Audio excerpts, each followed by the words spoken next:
Quotations first. Yes. And the title. Of course, the title. Out of the sevenfold ignorance towards the sevenfold knowledge. 7 steps as the ground of the ignorance. 7 steps as the ground of the knowledge.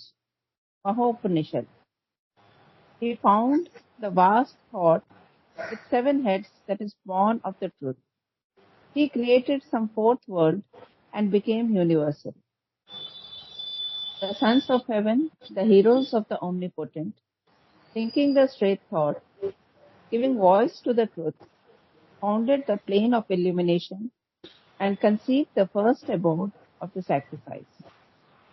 The master of wisdom cast down the stone defenses and called to the herds of light, the herds that stand in the secrecy on the bridge over the falsehood between 2 worlds below and 1 above, desiring light in the darkness.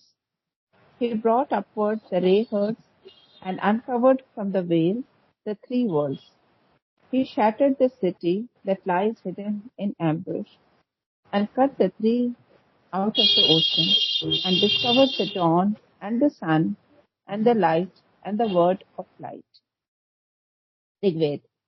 The master of wisdom in his first coming to birth in the supreme ether of the great light, many his births, 7 his mouths of the word, 7 his rays, scatters the darkness with his cry.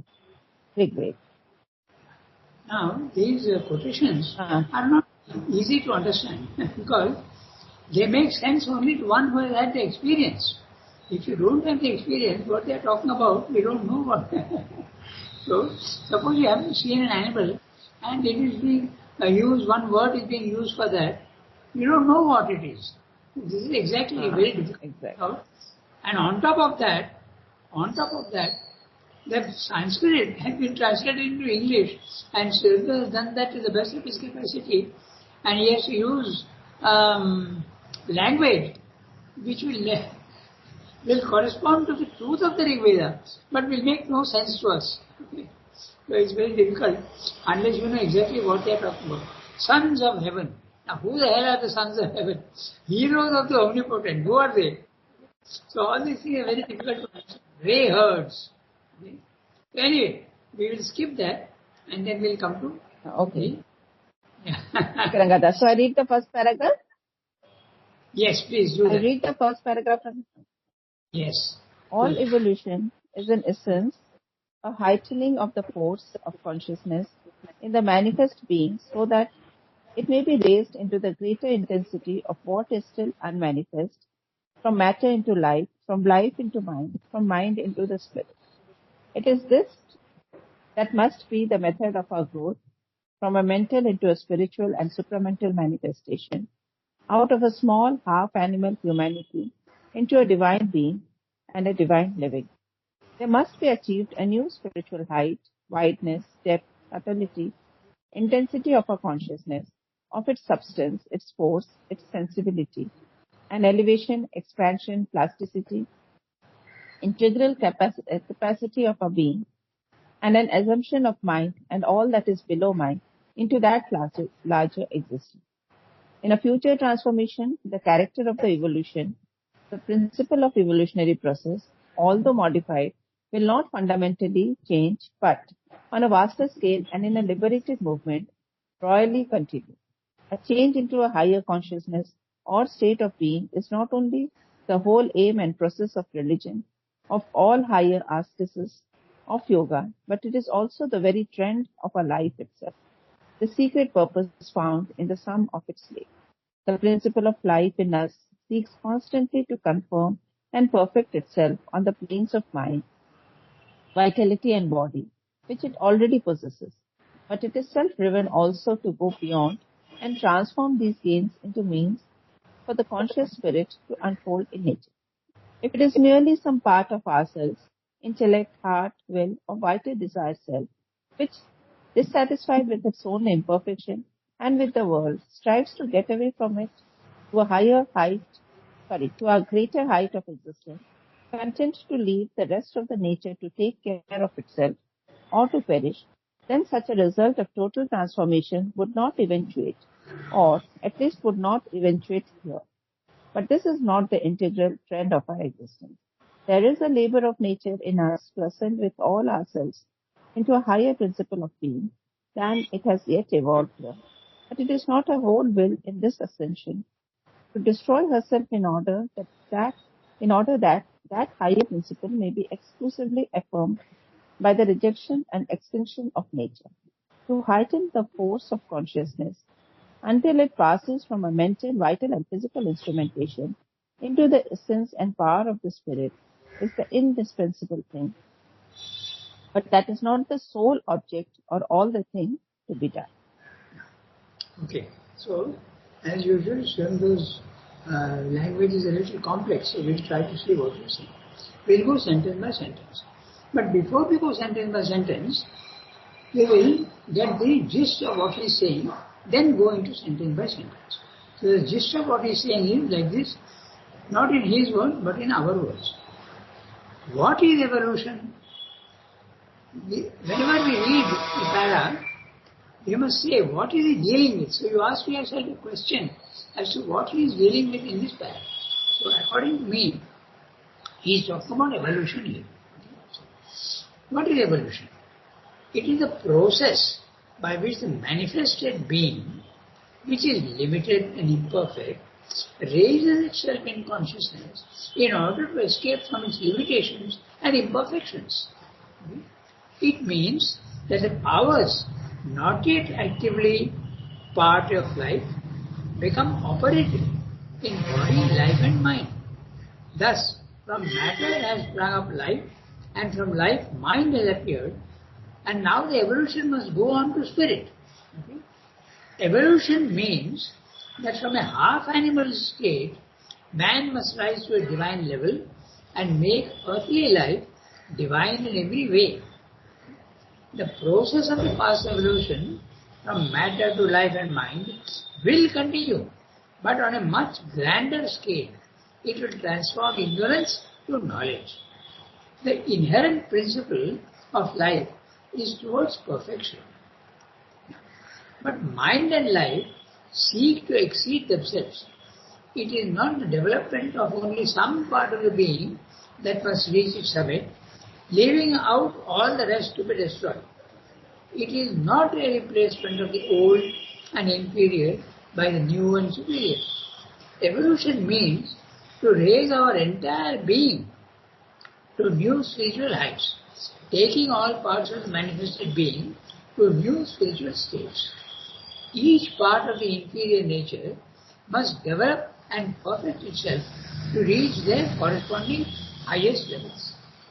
Rising from the lower hemisphere of body, life, mind into the spiritual ranges above mind is essential, but it is not the culmination.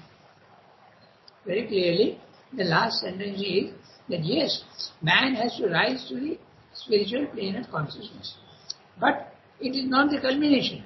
The culmination is to go even higher up. Okay? So, Srimno's language is his language is very, very clear, but we don't understand the importance of what he's saying unless we contrast it with the opposite. Then we understand what Srimno is saying is very, very positive and not something very bland and neutral. It's not something neutral at all. So we have to constantly think of the opposite of what he's saying, and then we understand the importance of what he's saying. Okay? Now, we start. All evolution is in essence a heightening of the force of consciousness in the manifest being. Which is the manifest being? The animals, even the trees and man. They are the manifest being. So that it may be raised into a greater intensity of what is still unmanifest. From matter into life, from life into mind, from mind into the spirit. It is this that must be the method of our growth from a mental into a spiritual and supramental manifestation. Slowly we have to rise into the scale of consciousness. That's what he's saying. Okay? out of a still half animal humanity into a divine being and a divine living. So far, very clear. Now, there must be achieved a new spiritual height, wideness, depth, subtlety, intensity of our consciousness, of its substance, its force, its sensibility, an elevation, expansion, plasticity, integral capacity of our being, and an assumption of mind and all that is below mind into that larger existence. Now let's look at the sentence very carefully. So, he is saying there has to be growth. And until now we have seen a growth from matter to life, first in the plants, then in the animals, and then from the animal level to the man. But still there is a lot of imperfection. So it has to go even more. Anyone who speaks of evolution will admit that man is limited. Very obvious. There are some people in the West who think that mind is the last step in the evolution. But that is because they are totally ignorant, they don't know. But you can see that we are very, very imperfect. Therefore, if you think of the evolution as a principle, if what is imperfect must go towards perfection. Therefore, it is incomplete yet. Very clear. Okay? This is then, it is this that must be the method of our growth. What is this method? From one level to a higher level, from a higher level to a highest level, constantly going upwards. From a mental into a spiritual and even further into a supramental manifestation. Out of a still half animal humanity into a divine being in divine living. This is the aim of evolution as Sri Ranga understands it. There must be achieved a new spiritual height, and it's not only height but also wideness and depth, subtlety, intensity of our consciousness, of its substance, its force, its sensibility. So, it's not only consciousness that must go up, okay? It must be also the substance. The substance here, you can see also, matter is the grossest of substance. A living substance in animals is superior substance. It is substance which is with life. And in mind it is even more. Our brain is substance which is now capable even of thought. Our muscle, as I keep saying, our muscle is not capable of thought, but it's capable of life.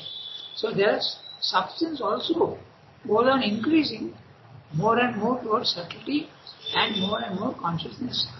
Exactly. So, here what he is saying. The climb upwards must not be only of consciousness, but of its substance, its force, its sensibility. Okay. Force also must go on increasing. Okay. Very clearly you can see the force increasing in many, many ways. So, an elevation, expansion, plasticity, integral capacity of our being, and an assumption of mind and all that is below mind into a larger existence. This is what I meant by, you must think of the opposite. The others are saying there is no need of assumption of mind and all that is below mind into that larger existence. Buddhists and Mahavadins and those who are doing Jnana Yoga, they don't think it is necessary at all. Okay? They give up, but still they see very clearly an assumption of mind. You go to the spiritual level, but then you make mind and life and even your body part of the evolution. In other words, you have to infuse your spiritual consciousness into the lower so that it can be raised. Okay? So, now Sri is talking about future transformation. Until now, the evolution has been mechanical and unconscious. From matter as emerged life only as a law. It's not a conscious effort. It's not conscious. Nature is not conscious when it does that. It is just under the pressure of the mechanical force of the evolved, or rather the involved divinity in matter, and it is coming up. It is mechanical. Nothing is really mechanical, but it seems to be mechanical. Okay? Now this is a totally different thing. He's talking of the future transformation. The future transformation, and what is that? a transformation from mind to spiritual consciousness.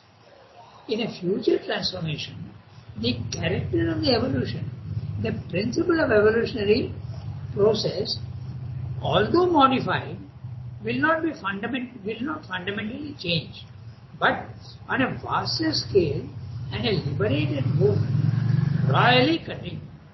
So, when he is saying royally continue, he is again contradicting Mayavadins and the Buddhists. They say it need not continue. The individual escapes, that's enough. But certainly is different. The evolution must continue.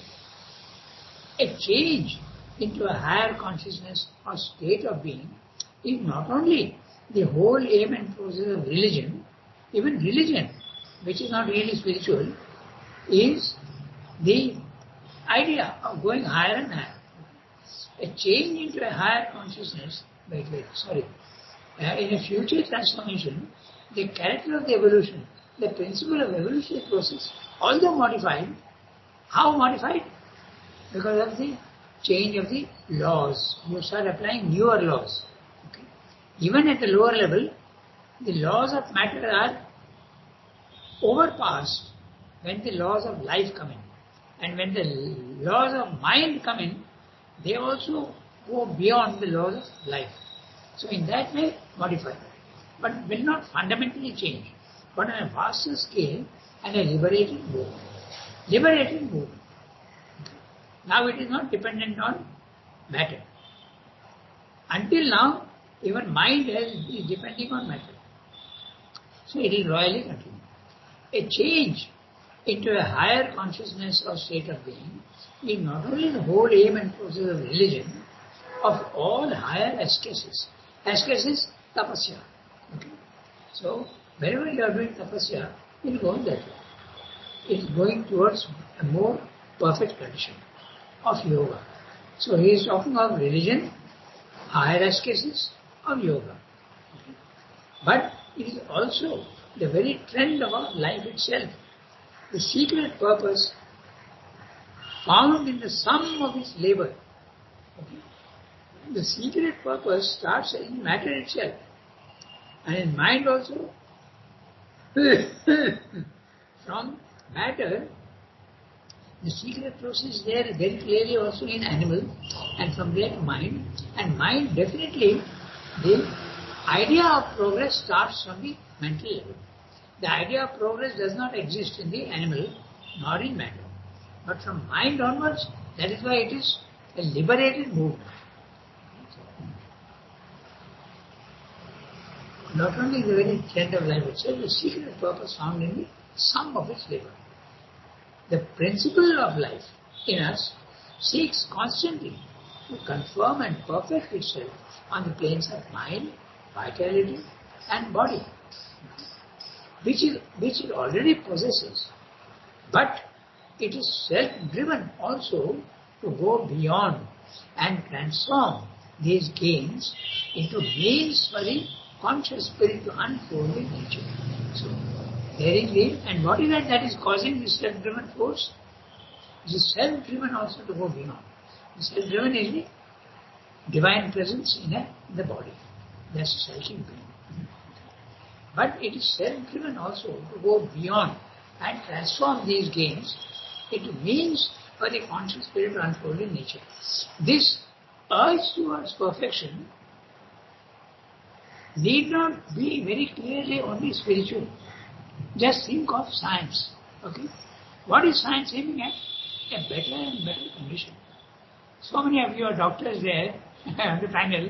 So just see, what is the aim of medicine? To make for better health. Okay? And to conquer, and longevity also, increase longevity. So that's the idea of progress. This idea is not there in the animal, but is there in man. The sense of perfectibility is inherent in man. The consciousness is awakened enough to be able to understand the process of progress. This was said in another place. Okay? But it is self-driven to go beyond and transform these gains into means for the conscious spirit to unfold in nature. If it is merely some part of ourselves, intellect, heart, will or vital self, desire self, which, dissatisfied with its own imperfection and with the world, strives to get away from it to a greater height of existence, content to leave the rest of the nature to take care of itself or to perish, then such a result of total transformation would not eventuate, or at least would not eventuate here. Now that's very interesting sentence what he's saying. We'll look at it very carefully. If it is merely some part of ourselves, that means not endlessly going on and on, but only intellect, heart, will or vital desire, which, dissatisfied with its own imperfection and with the world, strives to get away from it to a greater height of existence, content to leave the rest of the nature to take care of itself or to perish, then such a result of total transformation would not eventuate, or at least would not eventuate here. What does he mean? He means that if you think of going upwards for perfection, not worrying about mind, life and body, then what I am saying will not apply. That's what he's saying. Okay? So he's saying the others exactly are doing that. Mayavada and Buddhism are not caring for the bottom at all and going up. So for them, the necessity of a spiritual transformation of the totality of humanity is not in consideration at all. They don't consider that necessary. They consider only the individual liberation is enough. So this is what Sevenfold is talking about. But Sevenfold is saying, I am talking about entire humanity coming to another level, a spiritual level, and even beyond the spiritual level. But if you think that you need not change body, mind, life, then what I am saying will not apply. Okay? That is exactly what the Buddhists and the Mayavadis would agree with. Okay? That is what he is saying. Now he is saying something very interesting. Or at least would not eventuate here. Now what does he mean by that? Very interesting. He is saying here means on this earth. Maybe there is an evolution in some other part of the universe where it will be different. Okay? This idea he throws in just as a little hint. Okay? In other words, he is saying that it is very, very possible that there are different ways of evolution in other parts of the universe. Okay, so that is, he's just throwing it in as a suggestion. Okay, so, but he does this elsewhere also. That's why you can understand the meaning of what he's saying here. Would not eventuate here means it would not fructify here. But here itself now Senda is saying very clearly the evolution is a spiritual evolution which will go on endlessly. Okay? But this is not the integral trend of our existence. There you are. He is saying what I said earlier, it is not true for the integral knowledge and the integral method of evolution. But this is not the integral trend of our existence. There is a labor of nature in us to ascend with all ourselves into a higher principle of being than it has yet evolved here. But it is not her whole will in this ascension to destroy herself in order that that higher principle may be exclusively affirmed by the rejection and extinction of nature. So, here exactly is elaborating on what we said earlier. But this is not the integral trend of the existence. Okay, very clear. There is a labor of nature in us to ascend with all ourselves into a higher principle of being. Why is he able to say this? Because he is seeing very clearly that when life has come in matter, life is not rejecting matter. It is integrating matter into its own principle of life. Okay? That's why you have the animals. Okay? Then similarly, when the next step of evolution mind comes in, mind is not rejecting life, nor is it rejecting the matter. A human being has got knowledge of the mind, but he has also got a life element in him. It is not rejected. Nor has he rejected matter. He has a body. So from here he can say that after mind also, it must, if it has to continue at all, it must be with the assumption of mind and life and body. Okay? So very clear, very what he is saying. There is a labor in us. Then But it is not her whole will in this ascension to destroy herself. So that's what the Jnana Yoga is doing. Okay? They are rejecting the body-mind life, destroying the lower, to go into the higher, to destroy herself, in order that the higher principle may be exclusively affirmed. Only the higher, we don't want it to lower. By the rejection and extinction of nature. Rejection, he is referring to the Advaita philosophy, the Mayavadins, and extinction of nature, he is talking even of the Buddhists.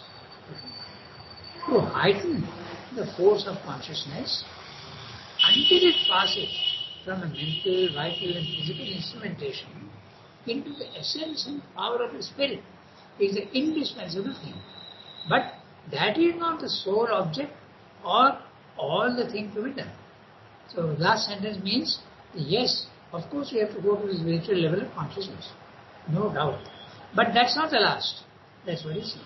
But that is not the sole object or all the thing to be done. So what is to be done?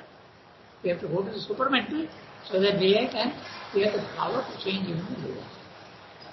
And that experiment has already been started, because that's exactly the purpose of Auroville and the ashram. Okay? So that there is a collectivity which can be spiritualized. It may be a long process, but doesn't matter. The principle has been put into practice. Not an individual, but a collectivity. Now we can go to the next para. Our call must be to live on a new height. So who will read? Yasmin, do you have the text? Yes, please, I'll read. Go ahead. Our call. Our call must be to live on a new height in all our being. We have not, in order to reach that height, to drop back our dynamic paths into the indeterminate stuff of nature and abide by this liberating laws in a blissful quiescence of the spirit. That can always be done, and it brings a great repose and freedom. But what nature herself attends from us is that the whole of what we are should rise into the spiritual consciousness and become a manifest and manifold power of the spirit. An integral transformation is the integral aim of the being in nature. This is the inherent sense of a universal urge of self-transcendence. It is for this reason that the process of nature is not confined to a heightening of herself into a new principle. The new height is not a narrow, intense pinnacle.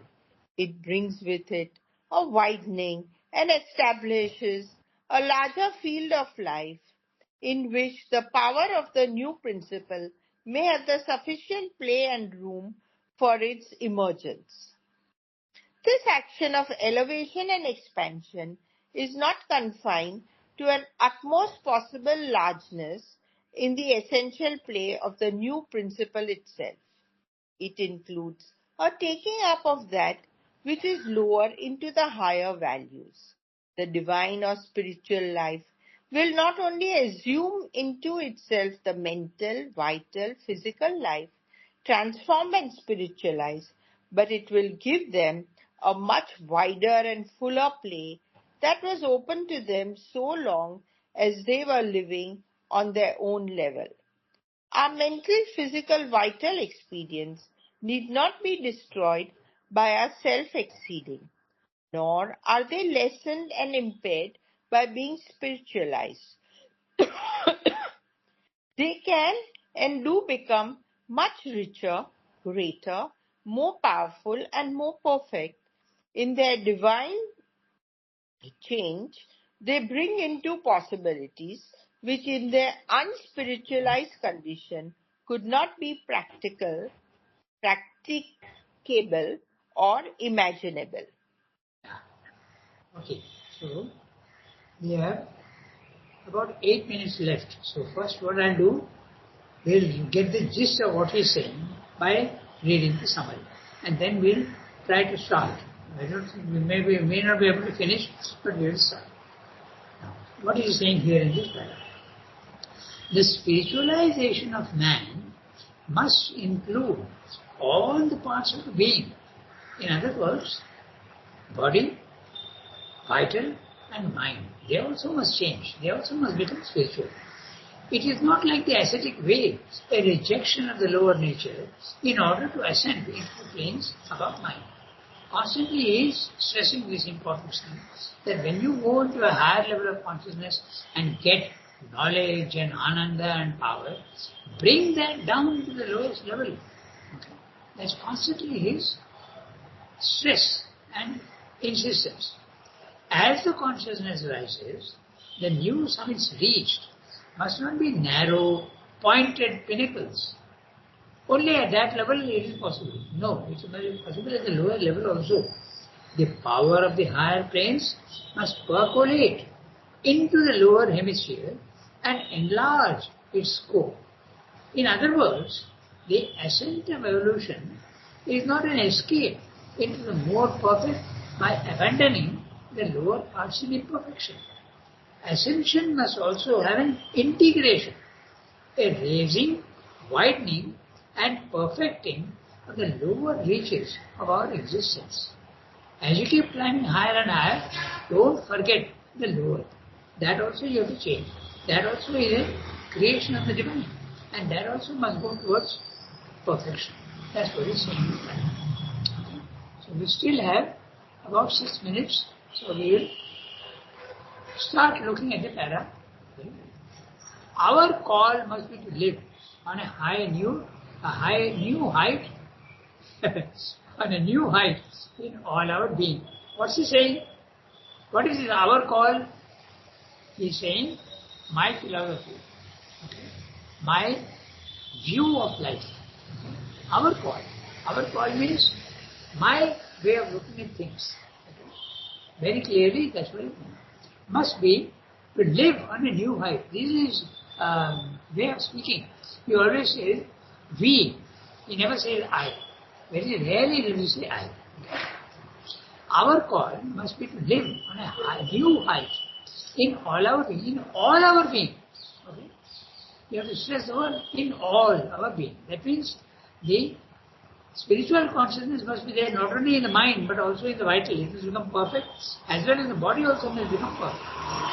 We have not, in order to reach that height, to drop back our dynamic parts into the indeterminate stuff of nature and abide by these liberating laws in a blissful quiescence of the spirit. What's he talking about? So, we have not. In order to reach that height, it is not necessary to reject the lower. That's what he's saying. That's the reason why his philosophy is so wide. He's saying you don't need to reject even the vital. Not rejection of vital, but transformation of the vital. Make it more pure. That's what he's saying. Body also is more difficult, but that also can be done. By beginning with its health and its longevity. Remember the Isha Upanishad which says that man must wish to live for 100 years. Shatam sama jiji vishe. You must wish to live for 100 years. So longevity also is important. And for that health is important. So we should not reject the body and the vital. It is not our, we have not, in order to reach that height, to drop back our dynamic part. Dynamic parts, mind, life and body. Dynamic parts means where there is action. In the self, above the mind, there is no action. There is immutability. So the action starts only at the lower level. That's a characteristic of the universe. Total action all the time. But as soon as you go take your consciousness to the self, no action.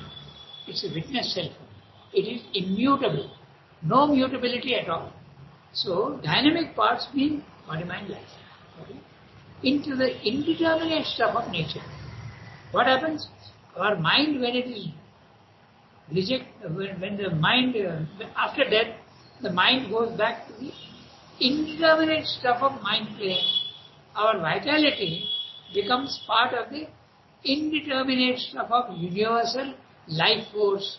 Our body goes back into the indeterminate stuff of matter. Okay? Indeterminate means without a specific form. It's a storehouse from which the storehouse of the body is matter. The storehouse of the vital is universal power, universal force. The storehouse of the mind, our mind, is the universal mind plane of existence. We should not let it go down there. That's what he's saying. And abide by this liberating loss.